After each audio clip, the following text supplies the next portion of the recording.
नीतीश के बाद बिहार की राजनीति 2 दशक से भी लंबी पारी पर विराम। नीतीश कुमार के राज्यसभा नामांकन के साथ बिहार के मुख्यमंत्री के रूप में उनकी 2 दशक लंबी पारी समाप्त होने की चर्चा में है। यह बदलाव पिछले साल विधानसभा चुनाव के समय ही तय हो गया था। भाजपा बिहार में अपना पहला मुख्यमंत्री बनाने की तैयारी में है, जिसमें सम्राट चौधरी जैसे नाम चर्चा में है। राजकुमार सिंह जब पूरा देश होली में व्यस्त था, तब मीडिया में राज्यसभा सदस्यता के जरिए पुत्र निशांत की राजनीतिक आगाज की चर्चा चल रही थी। पर होली का खुमार उतरते उतरते साफ हो गया कि मुख्यमंत्री नीतीश कुमार की 2 दशक से भी लंबी पारी पर विराम लगने जा रहा है। नीतीश ने केंद्रीय गृह मंत्री अमित शाह की मौजूदगी में पटना में राज्यसभा के लिए नामांकन कर दिया।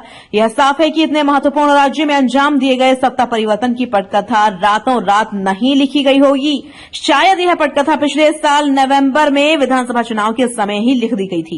इसलिए नहीं कि जदयू की 85 सीटों के मुकाबले भाजपा 89 सीटें जीत गई थी। भाजपा सीटें तो 2020 में भी जदयू से ज्यादा ही जीती थी, फिर भी उसने नीतीश को ही मुख्यमंत्री बनाया, क्योंकि तब उनके पास राजद के साथ मिल सरकार बनाने का विकल्प था। भाजपा ने से तनातनी के बीच नीतीश ने वह विकल्प आजमाया भी, पर विपक्षी गठबंधन का संयोजक न बनाए जाने पर 2024 के शुरू में वे राजग में वापस लौट गए।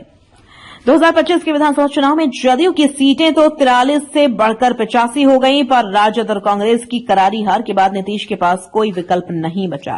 दरअसल सहयोगी चिराग पासवान की लोजपा, जीतन राम मांझी की हम और उपेंद्र कुशवाहा के रामोलो की मिली सीटों की बदौलत भाजपा विपक्ष में मामूली तोड़फोड़ के जरिए पिछले साल ही बिहार में अपने पहले मुख्यमंत्री की ताजपोशी कर सकती थी, पर उसने नीतीश को सम्मानजनक विदाई का ऑफर दिया। शायद उसी के तहत नीतीश राज्यसभा जा रहे हैं। संभव है राज्यसभा सदस्य के रूप में नीतीश कुमार को केंद्र सरकार में कोई महत्वपूर्ण मंत्रालय मिल जाए। जदयू द्वारा हरिवंश को तीसरी बार राज्यसभा न भेजने से वहां पर उपसभापति पद भी रिक्त होने जा रहा है।